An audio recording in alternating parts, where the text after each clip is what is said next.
Your girls have been with you through every moment of your life. They were with you when you felt unbreakable, and with you when you had your heart broken. They were with you when you shared your love with the world, and with you when she became your world. They're still with you right now. But how well do you know them? You don't know my name. Okay, Dad. 1, 2, 3.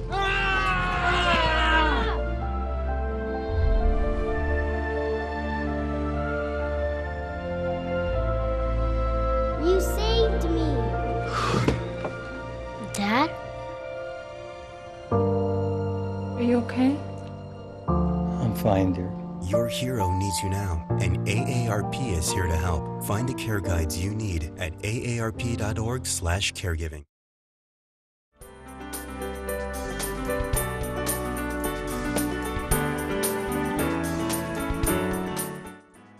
Good afternoon, everyone. How are you today? It's Friday. All right. I am Shelley Shockley, and I am the chair of the Black History Planning Committee, along with my co-chair, Sonia Shakir. And we would like to welcome you on behalf of Mayor Jackson and Director Grady L. Stevenson, who both are unable to be here with us today, but they bring their greetings. So we're bringing greetings on their behalf and welcome you to our lunchtime series. And today we are speaking about Alzheimer's disease.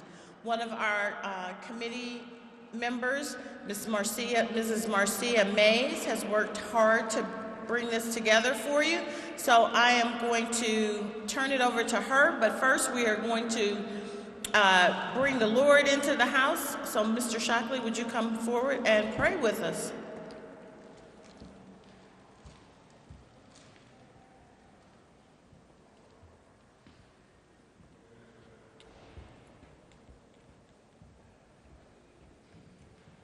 Could we bow our heads, please? With humble hearts and clear thoughts, Lord, we come to you for just to open us up, Lord, the awareness of Alzheimer's disease and dementia. Lord, we ask for not just those who are affected, but those who are aware of it, who are around it, the family structure, Lord. We got to do this together, Lord. This is something that affects all of us. It's not just those who are walking around who, Lord, when we are young, we can do things, we can run. As we get older, Lord, we need help, we need thy help. Let those who are affected know that we still love them. Let them know that you are still blessing them, because you are in the blessing business, Lord. You bless us no matter where we're at, no matter where we walk, and no matter how we're walking, Lord. And again, the family structure is so very important, Lord, because if family's affected, we sometimes be tired, we sometimes think, I don't have time, but you give us time, Lord, and you give us energy, Lord. Give us energy to do thy work, Lord. As we are being a blessing to them, let them know they'll be a blessing to us. We love you, Christ Jesus. In thy holy name, may we say amen. Amen.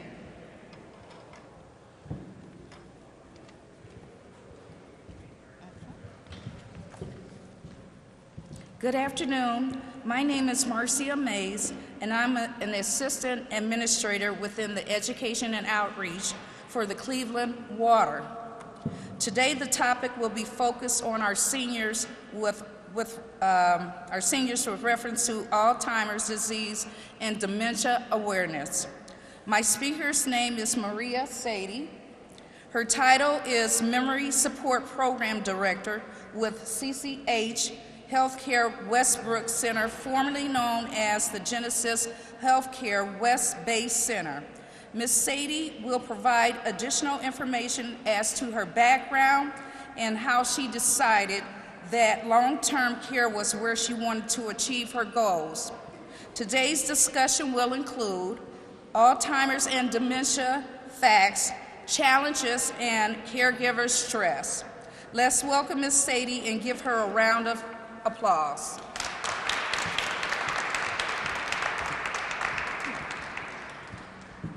Thank you. Good afternoon. Thank you all for coming. I'm going to apologize right now. I have a cold. So if you can't hear me or if you don't understand what I'm saying, please feel free to ask questions or raise your hand. be more than happy to. I am originally from Massachusetts, so you might hear the accent. I lived in Massachusetts most of my life, minus the 6 years that I've been here in Ohio. Started in nursing homes when I was a teenager. I became a STNA. In Massachusetts, we're known as CNAs. And then just worked my way up and became an activity director. Saw that there was a need for that dementia care in nursing homes, because what happens in a lot of the nursing homes, even back then, everybody was intermingled. So having specialized units the way we have now is what is needed out there in facilities. So again, I will just present. I have a PowerPoint. If there's any questions in between that you guys want to ask, feel free to ask. I'll be more than happy to do the best that I can to answer any questions.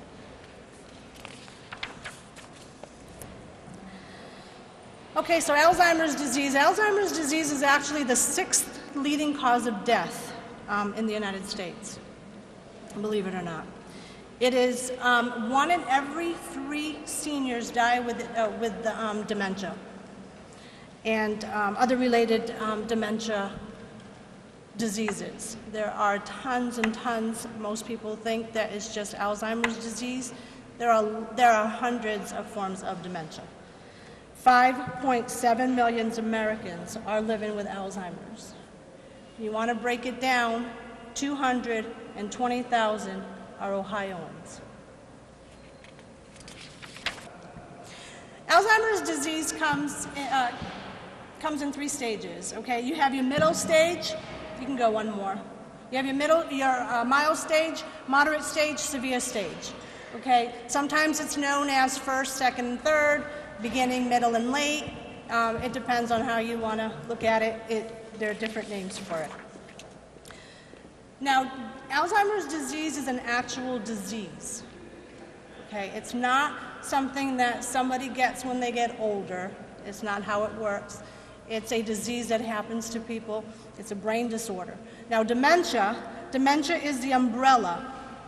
I always, when I do my training, I talk about, when we talk about cancer, you know, somebody tells you that they have cancer. Well, how many forms of cancer are there? Hundreds. Same thing with dementia. You have Lewy body's disease, you have Pick's disease, you have Parkinson's disease. Vascular dementia is another one. It's a dementia that you get when you have a stroke. It's the lack of blood flow that the brain doesn't get that flow that they need, so dementia does start to form. So what is dementia? Dementia is the loss of cognitive function serious enough to interfere with daily functions. When we determine if somebody has dementia or not, you have to have 2 or more of these lost, okay? It's memory, it's language, it's your thought, not able to get to places that you've been going for years and years, going to church, going to the grocery store. So you start forgetting how to get to these places. Behavior, people that have changes in behavior. You know, my aunt, who has just recently been diagnosed with Alzheimer's disease, was actually placed in a nursing home about a year ago. And her behaviors were, she would never say anything about anyone. And now she was starting to kind of criticize people, kind of curse. A lot of people don't curse, and the filter is gone. So they start to not act their norm anymore. So behaviors start to happen. Personality and mood changes start to happen. All right, no longer able to plan and organize, not only doing things, but not able to plan and organize your own thoughts. You know, it becomes very difficult. So Alzheimer's disease is a brain disorder. It is an actual disease. It's a progressive disease. It's the most common form of dementia. And right now we have no cure. There's a lot of research going on, but there is no cure. And unfortunately, it's fatal. Eventually, death will happen. Most people think that you can't die from Alzheimer's disease. The actuality is, and the truth is, that you can die from Alzheimer's disease. If you have no other complications going on and you have the disease, you can die from Alzheimer's disease. So here are some of your typical related changes. As we grow older, once in a while, we have the right to make bad decisions, right? But what happens is we can rectify that. Missing occasional monthly payments. If you are used to writing checks to pay for your bills and all of a sudden you forget. Those are all normal. As we get older, we forget. Sometimes forgetting which words to use. I do it all the time. I can be standing here talking and all of a sudden that word just goes and you can't remember what it is. But the thing with not having dementia and dementia is we remember. How many of you have lost your keys or misplaced something? What do? You retrace your steps. That's normal. Alzheimer's disease, you can't retrace your steps. They don't remember where they were a second ago. So they never find the missing item that they've lost. So that's the difference between not having Alzheimer's disease and having Alzheimer's disease, and just the symptoms, unfortunately, of growing old. So here are some problematic changes that happen. Memory changes that disrupt daily life. You no longer remember to cook yourself breakfast. And if you did, you forget you ate, or you didn't eat because you thought you ate. These are things that you need to start, thinking about. If you see someone in your family starting to go through these things, please have them checked out by the doctors and have testing done, because it becomes a problem. Challenges in place in planning and problem solving, difficulty completing familiar tasks. When someone is first diagnosed with dementia, they're gone through most of the time it's in their middle stage, in their mild stages. So what happens is they're still out in the community. They're still able to work. But what happens is they worked in a factory for 20-something years, used to doing that routine. Now all of a sudden that routine no longer is remembered. They're forgetting to put something that they needed to put before they did nuts and bolts, whatever it was that they're doing. So their families, their co-workers are starting to see the change. Confusion with time and place. That happens when you ask somebody, what day is it today? They can't remember that today's Friday. They don't remember that it's February.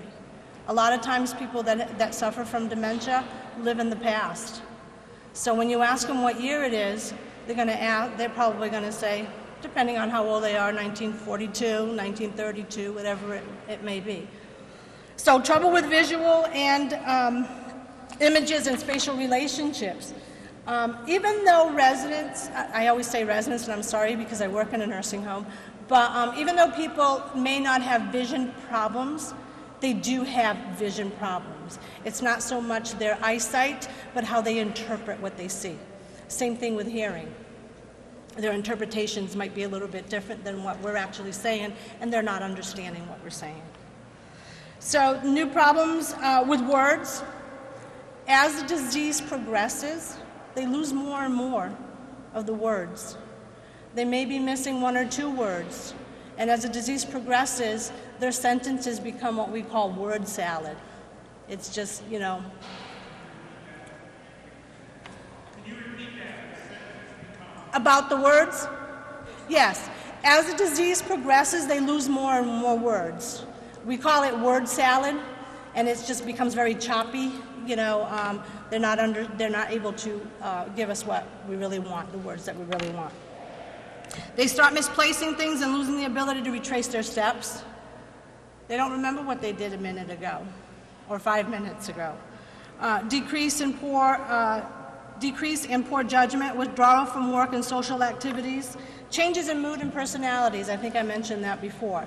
I always refer to the little old grandmas who never cursed a day in their life, and now all of a sudden they're cursing and they're letting us know exactly how they feel. So it's a change. You can tell it's a change. And again, it's because that filter is no longer there. So mild dementia, that's the early stages. Here are some of the things that they would go through. These are some of the signs that you should be looking for if you have family members who you think are becoming forgetful. Okay? A person may function independently. Family and close friends are the ones that are starting to see the change. They have problems coming up with the right words. We just said that. Challenges performing tasks in social and work settings. Forgetting materials that they just read. You know, working in a nursing home, I remember one of our residents who loved to read the newspaper. And she used to get the newspaper every day. Well, we used to give it to her, and when we asked her what she just read, she'd come up with her own stories because she just forgot what she had just read. Losing and misplacing items happens quite frequently. They tend to kind of hide things. They want to put things away so no one else takes it because everything belongs to me. And don't come near me, don't touch me, don't take my stuff. So moderate Alzheimer's disease is your middle stage. This is the longest stage. This typically lasts, Alzheimer's, they say, typically lasts anywhere between 8 and 10 years. 8 to 10 years. Typical. I tell people when they ask me, you know, how long does mom have? I'm not God, I don't know. I can't answer that question. I've had people that I've taken care of that have been under my care for 20-something years who are still living with the disease. So they forget their personal history. They're not able to tell you. Depending on where they are in their life, they might not have had any children. They might not have had a husband or a wife. So, you know, you have to be very careful what kind of questions you ask people who are suffering from Alzheimer's and dementia. They become very moody, very withdrawn. They are confused about what day it is. And I'm going to go into a little bit later, you know, letting you know how you can actually handle some of these questions that they do ask you. So the next one would be the moderate, which is, again, middle stage. Being that it is the longest, there are more things that happen within that stage. Okay? They need more help with meals. They're not able to cook anymore. They may still be able to feed themselves and drink, but they're not able to cook. Trouble controlling their bladder and bowels. So again, putting them on a routine schedule would help with that. Changes in sleep patterns. Don't know what to tell you, but it's definitely a true one. For whatever reason, some of them can be up all night. You know, you put them to bed and they're constantly trying to get up from bed, constantly trying to walk around. They want to go to bed, they want to go to work. So sleep patterns, and it can be very dangerous too, because if they're still living at home, you need to be careful because they're going to run for those doors and they're going to want to get out. So increase in wandering and getting lost. You know, here's somebody who used to go, like I said, to church and has gone to the same church for many, many years. Excuse me for 1 second. And now they're not able to do that. In the late stages, individuals lose the ability to respond to their surroundings. This stage, they're no longer able to feed themselves. They're no longer able to take care of themselves. They're needing 24-hour care. In the middle stage, you can still keep them at home, and you can do the best that you can if you have someone there 24/7. But in the late stages, again, they're not able to walk, they're not able to feed themselves, they're not able to go to the bathroom on their own, or even with supervision. They start having difficulty communicating. Late stages, their words are no longer words anymore. You might get a word here and there, but a lot of it is just grunting and making noises. And that's a form of communication because the words are no longer there anymore. They become very vulnerable to infections. So always being very careful, keep them hydrated and keep them, fed and taken care of, and taking care of them and changing them when they need to be changed and things like that, because infections can really take a toll on somebody who has dementia and Alzheimer's disease. Any questions on just the overall?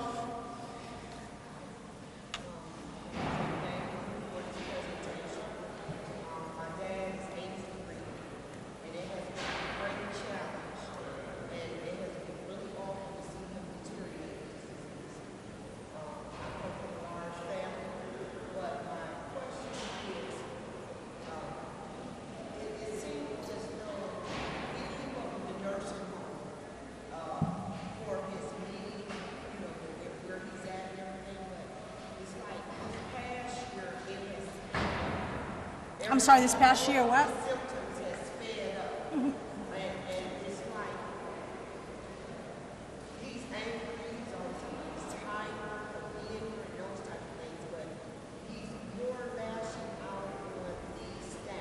Mm-hmm.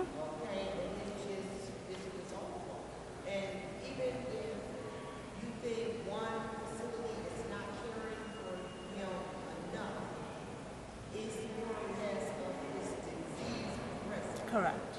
Versus the staff, when you're trying to be there, he's so rebellious and reluctant to give the care he needs. Right, and thank you for that, because most people don't see that. It is tough on the staff. Staff, working on a dementia unit, you have to be a special person to be able to do that. You have to be a special person to be an aide, no matter what unit you're on.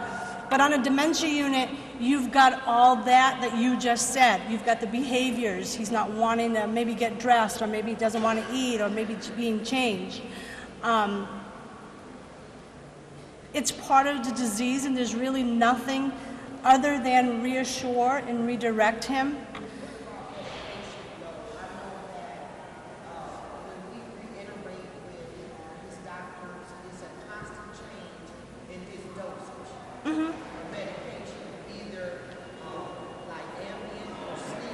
Right.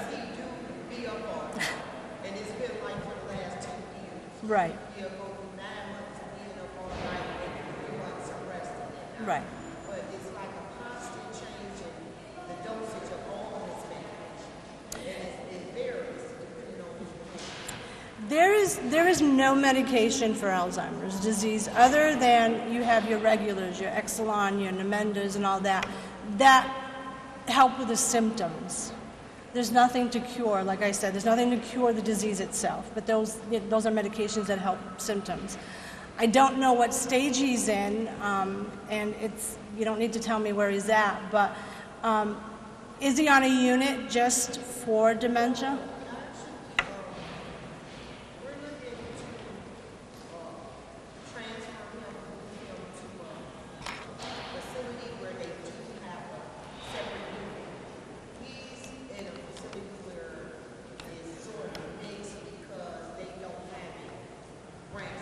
Right. Right. So what's contributing to some of that is his surroundings. Okay. Mm-hmm. My siblings and I, we're on a constant going to manage his clothes, his wardrobe. Right. He wants to mix everything up because he can't remember or what anything is. Right. And it's a challenge on the regular. I mean, monthly, it's just challenge after challenge, and I never thought that in years we would be dealing with. yeah. And believe it or not, it's harder on the caregiver. It's harder on the families, to have to deal with that, because you're seeing that decline. And it's tough because you know your dad this way, and now he's down here somewhere, and he's maybe not recognizing who you are. But the importance of having a designated unit is because routine is very important when you're dealing with people that have dementia or Alzheimer's disease. I just asked you a little while ago about you maybe losing your keys and remembering how to retrace your steps to find it. How many of you use the same route to get to work every day? I mean, most of us do, right? We don't need routine. We should get out of routine. People with dementia need routine. They need to have their meals at a certain time, and it should be the same time every day. They need to be seated in the same seat so they know it's meal time. So having a designated unit is really what makes or breaks that, the behaviors. Not to say that we don't have behaviors, because you're going to have behaviors no matter what. And we'll go into behaviors a little later, okay? So here are some of your challenges. When somebody is suffering from Alzheimer's disease, they have language challenges. We talked about word salad. That is, they're starting to miss 1 out of 4 words. Again, as the disease progresses, they're missing more and more words. They start having trouble finding what words to use and repeat. You hear that a lot. They repeat themselves over and over again. And sometimes they even misspeak. They can't learn new things. Makes it very hard. There are certain things that you can teach them, but when it comes to learning a new, if somebody never knit in their life and now you want to teach them how to knit and they've got dementia, you're really not going to get, anywhere with that. So doing smaller things, because you have to kind of be on a one-to-one with them. Forgetting immediate past. They just had breakfast and now they're out at, asking you what's for breakfast. They forgot what they just ate. They forgot that they had just eaten. They have no concept of time. And a lot of times it says here space travel. You have to realize that they're not here with us today. Their body may be, but their mind is not. They're somewhere else. They're in 1942, 1938, whatever it may be. Most people in their middle stages typically think that they're at the age between 20 and 40. That's where they go. They use old memories like new ones, which means that they could be talking about a lost family member, spouse, where's my husband, because they're forgetting that they may have passed. May not follow visual cues, seek out things and persons that are familiar to them. They'll come always looking for that familiar face. A lot of times in working in a nursing facility, most of them do not know my name, but they know that I'm there. They know where my office is, and when they want me, they come find me. So that's usually how it goes. And they get stuck on old emotional memories. Again, the loss of a spouse. They're always going to be asking for their husband or their wife, and you have to constantly tell them that they're no longer here. But we're going to talk a little bit about reality orientation versus validation therapy. So we'll go into that a little bit. So behaviors, we talked a little bit about behaviors. Some of the greatest challenges for caring for a person with loved one with dementia are the personality and behavior changes that often occur. Make sure you check with your doctor first, okay? It could be an infection. I mean, UTIs, I see them all the time. Anybody that has a urinary tract infection, it does havoc to the brain. So clearing that up, getting medications to clear that up, they're back to normal. Okay, so always make sure that you check with doctors first, because there could be another underlying reason. And again, behaviors are triggered. It's important to know that all behaviors have meaning. You talked about your dad and certain things that he does or does not want the staff to help him with. There's a reason why somebody acts out. That's their way of communicating with us. It could be something in the environment. It could be something you said. It might not have been bad, but it was something you said and they just didn't understand what was going on or what you had just asked of them. So behaviors happen. And I tell people, I tell staff, I tell family members, do not take it personally. They're really not out to get you. They don't really want to hurt you. It's just, again, it's the disease. So I always say blame the disease, don't blame the person. In dealing with behaviors, what works today might not work tomorrow. I can tell you 100 things you can do to stop behaviors from happening, but just because they work today doesn't mean that you're going to do the same thing tomorrow and they're going to stop. So always be creative. Always have something in in your back pocket to, to pull out to stop those behaviors from happening or to assist with the behaviors. And always remember, you can't change the person. Okay? They may have become, and I hate to say it, someone else. They're still there, so treat them with dignity, respect. They're still our loved ones, whether they're your husband, wife, grandmother, residents in a nursing home. We can't expect them to change, all right? We're the ones that have to change the way that we do things and the way that we speak to them. So here's some of your do's and don'ts. Do not argue. Do not argue with a person that has dementia. You're not going to win because they can go on forever and ever, and behaviors are going to happen because you are arguing with them. Don't try to convince them. It's a snowstorm out there. You can't go home. You know what? I want to go home more because now I've got kids I got to go take care of because of the snowstorm.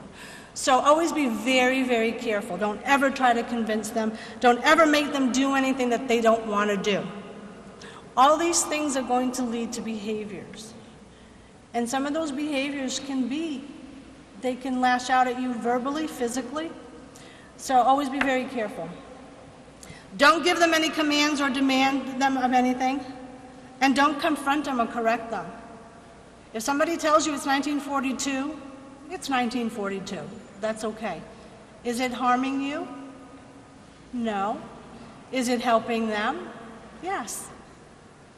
What happens is, if you try to tell them that it's 2019 and they're living in 1942, that argument is going to happen, and they're not going to believe that it's 2019. There's no way it's 2019. I'm not that old, but when 2000 came around, I was like, wow, I never thought I'd live to see 2000. So you got to be very careful on how you talk to them. When it comes to the reality orientation is the person, place, and time. This is who I am, this is who you are, this is where we are, and this is the date, time, year, whatever it may be. Okay? Is that important to somebody that has dementia? In the earliest stages, yes. And if one of them asks you, your husband asks you, what day is it today? Answer honestly, absolutely.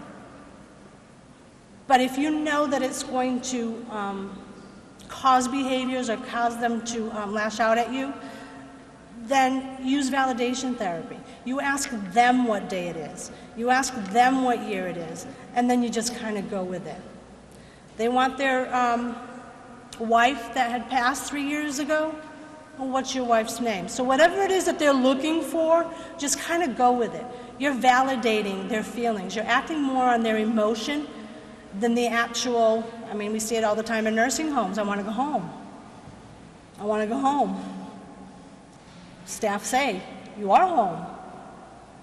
It's not my home. It's not their home. Is it their home? Yes, because now they live there, but it's not their home. So talking about where they lived, what was their favorite room in the house, kind of just go with what they want. You're going to talk about what they want, and it just helps calm them right down. So you've got your validation versus your reality orientation. So here are some of the things that you do. Offer clear step-by-step instructions for tasks. If you want them to do something for you, then you show them how to do it. Be there with them. Don't assume that they can do it themselves, because they can't. They may say they can, but they can't. Speak slowly and clearly so they understand your words. Always make eye contact. And very important, always stay at their level. If somebody is sitting down in a chair and they want to talk to you, then you should be sitting down in front of them or beside them and talking to them. It should never be that I'm standing here sitting. It should always be at eye level. Always remain calm at all times. Reassure, redirect, and respect everyone. And be cognizant of your tone and your body language. We tend to forget about our tones. We tend to forget about our body language. Our bodies say a lot. How we stand, how we sit. Your facial expressions. You may say everything's okay, but if you've got that not okay look on your face, they're going to notice that before your tone. So always be careful about your body language and your tone of voice. They say that 55% of what we say is said through our bodies. 38% is said through our tone of voice. And only 7% is, can't do my 100 math, is through our actual words.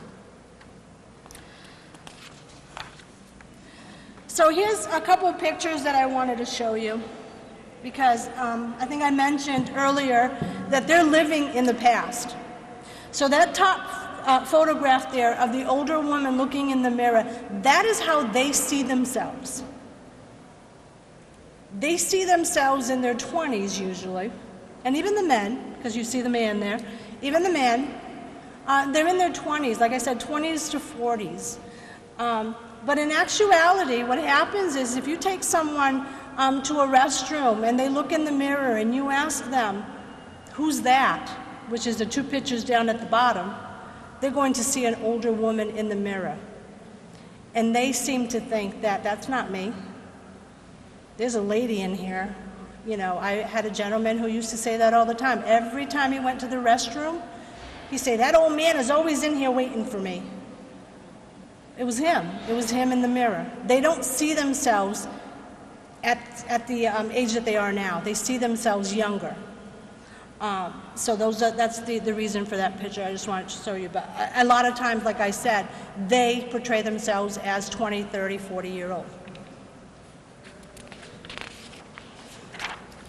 All right, let's talk about caregivers and what we all go through as caregivers, whether we take care of them at home, in nursing homes, wherever we may work. We're always taking care of someone. And the definition of a caregiver is a person who provides help to another person in need. All right, it doesn't have to be the nurses and the aides in nursing homes. It's you as family members taking care of your loved ones at home. So it's an emotional and physical stress on the caregiver. It's very common. People who experience caregiver stress can be vulnerable to changes in their own health. If something's stressing you out and you feel like you're under stress, go to the doctor. Because you know what? You can't take care of anyone if you can't take care of yourself. So make sure that you keep your doctor's visits. Make sure that you have your checkups and take your medications if you're on medications that you're supposed to be taking. So here are some of the symptoms. I came up with 10 symptoms of caregiver stress. Families go through denial. You know, they don't believe that mom has a disease and mom will get better if you give her something. Again, dementia and Alzheimer's, there is no magic pill. I wish there was, and let me tell you, I work hard with the Alzheimer's Association and raise a lot of money for them to get that magic pill out there for everybody. But one day there will be. Oh, I have hope. Angry. You become angry at your loved one because you think that they're maybe just wanting you to care for them and wanting you to weigh on them hand and foot. So he's just being stubborn. He can dress himself. Well, reality is he can't. Depending on what stage he's in, he might not be able to dress himself. If he's in the earliest stages, beginning of the middle stages, yeah, if you lay out his clothes and tell him that this is step by step what you put on, they're able to do it. But again, as the disease progresses, they're not able to do much. So we become angry because, you know, we don't want them to decline. Social withdrawals, they don't want to go see their friends. They don't want to hang out with their friends anymore. They don't want to go to church. Why? Because they feel that they're going to come in contact with somebody that they may have known for years and they can't remember their name. So it's more of they become socially withdrawn. Anxiety. You as a caregiver at a certain time in your life might have anxiety. Why? Because as the disease progresses, they need more care, and what's going to happen when I need to provide more care for them? So anxiety, depression, you're doing this 24/7, it can take a toll on you, physically, emotionally, mentally. So again, make sure that you take care of yourself. Exhaustion, of course, that makes it nearly impossible to complete necessary daily tasks. You're not able to do what you need to do because you have to offer 24/7 care to your loved one. You have to make sure that you know where they are at all times. You have to make sure you know what they're doing at all times, because you just never know what could happen. Sleeplessness, we talked a little bit about that. They're not sleeping at night. Prevents you from sleeping. So it's just like that snowball effect. You know, you become exhausted, you become tired because you are up all night making sure that, you know, Dad doesn't run out the door in the middle of the night. And then, of course, irritability. We get tired, we get cranky. Lack of concentration. I was so busy I forgot my appointment. You know, and then what happens? We get sick. And then we need to take care of ourselves. So we have to take care of ourselves. You have to make sure that, again, you go to your doctor's appointment. Make sure that you eat a healthy diet. I'll go into that in a little bit. You know, drink plenty of water, sleep. Take care of yourself. So know what community resources are available. Adult day programs, in-home assistance, visiting nurses, meal delivery, respite care. You may not want your loved one in a nursing home, and that's fine. You can keep them home for as long as you can. I say yes, if that's the case. But just know that there are people out there that can help you. We have the Alzheimer's Association, who has a hotline. There's always someone there 24/7. We have nursing facilities that have that provide respite care, which means that if you just want a break and you want to send mom or dad to a nursing home for a day or two and feel the peace of mind that you know that they're being taken care of, that can happen too. Adult day programs, you can send them to adult day programs, so that way you get, you know, a couple of days a week so you can take care of yourself. And then get the, like I said, online support. Find a support group. Alzheimer's have support groups out there. There are support groups everywhere.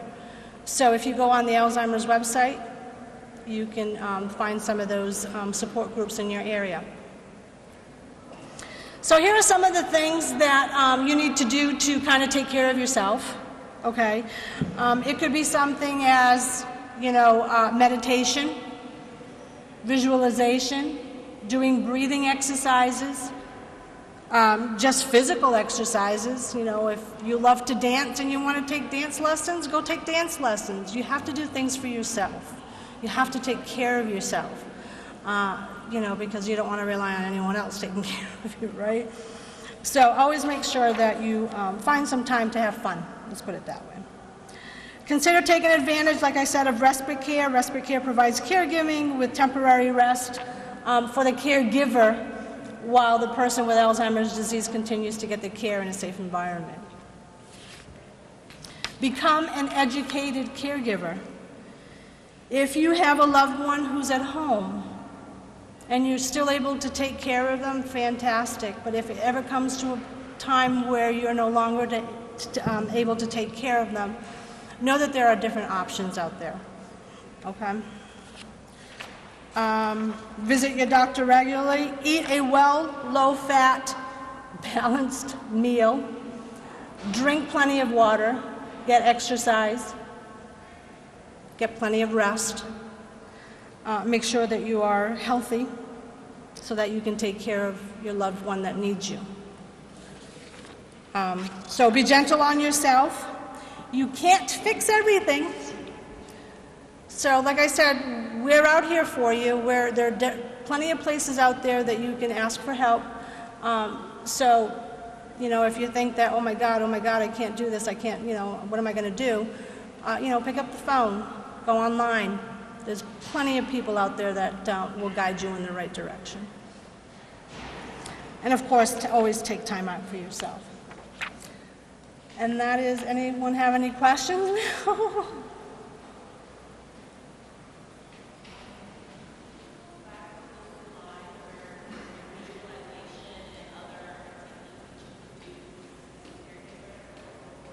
Mm-hmm.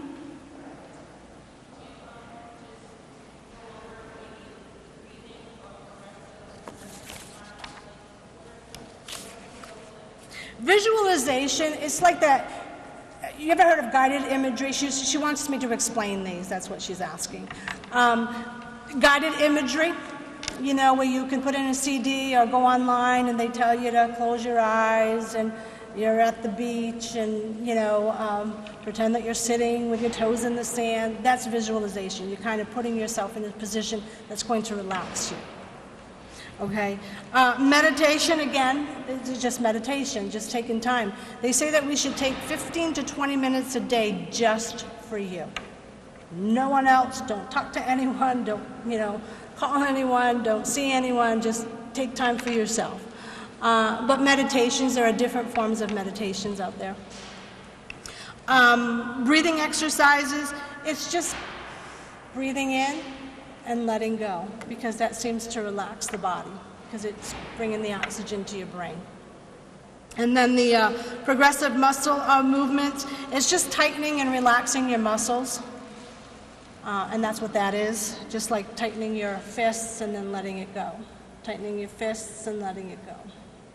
And while you're doing that, you're letting everything go. And then your physical activities, that's your walking, dancing, going to the gym, whatever it is.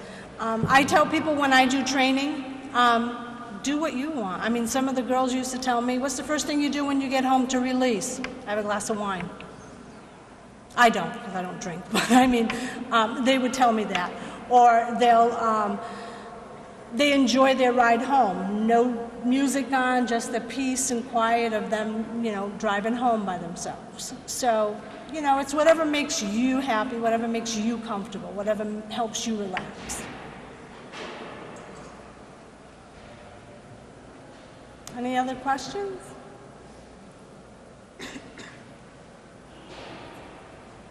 No?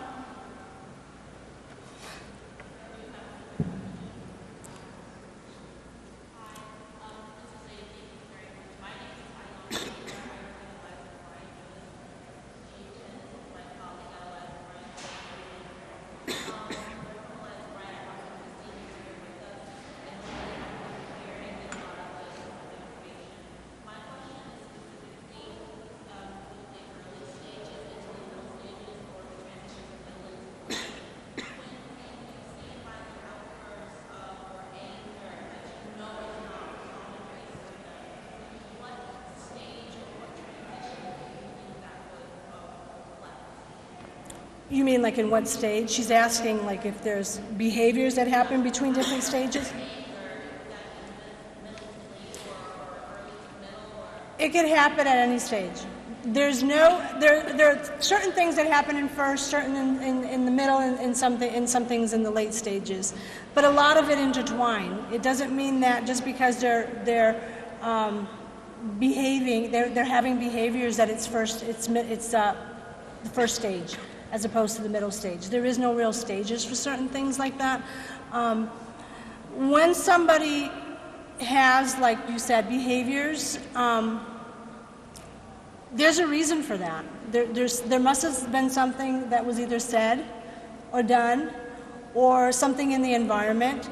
A lot of times I tell, again, going back to working in a nursing facility, I tell staff, you know, when you're taking care of someone and you're doing personal care with someone, turn off the radio, turn off the TV. It's just you and them. You've got the TV on, you've got the radio on, you hear people outside even though you have your doors closed. There's a lot of things going on. Are they going to listen to what you're saying? No, because they're trying to decipher what is going on in their brain. You know, who it is that they're going to talk to, you know, listen to, I should say.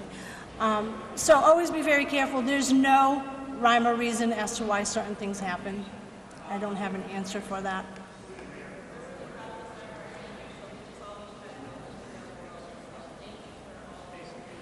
Thank you very much. Thank you. Thank you.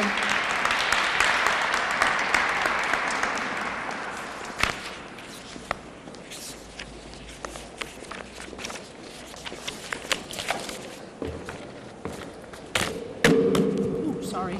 Oh, no problem. All right, let's give her a better round of applause. That was some great information that I'm sure many of us can use or wish we had had. So at this point, I will turn it over to Marcia for a presentation. Thank you all for your attentiveness, and I hope that you learned something that will be helpful to you. Thank you, Shelley. Maria. Thank you guys for sticking it out with us. This is something that's dear to me because my sister and I, we're dealing with this right now. My dad does have dementia, and we're going through a lot. We're dealing with a lot of hurdles, and we're dealing with a lot trying to deal with it. It's from, could be financial, health. It's a lot that you have to deal with. And so, as I said, this is really near and dear to my heart. We've been trying to work on getting someone here, Maria, to come here ever since last year. But I had just transitioned into another job, and I really didn't have the time to kind of work on trying to get Maria here last year. So this year I was glad to have her come out and speak with us. So as a token of our appreciation for you, for the things that you do,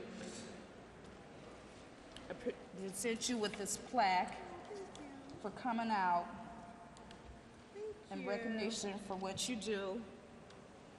And then also I brought you a token of appreciation from Cleveland Water.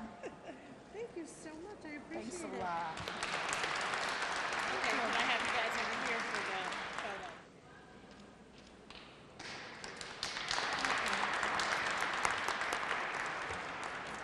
Thank you guys for coming, and have a good weekend.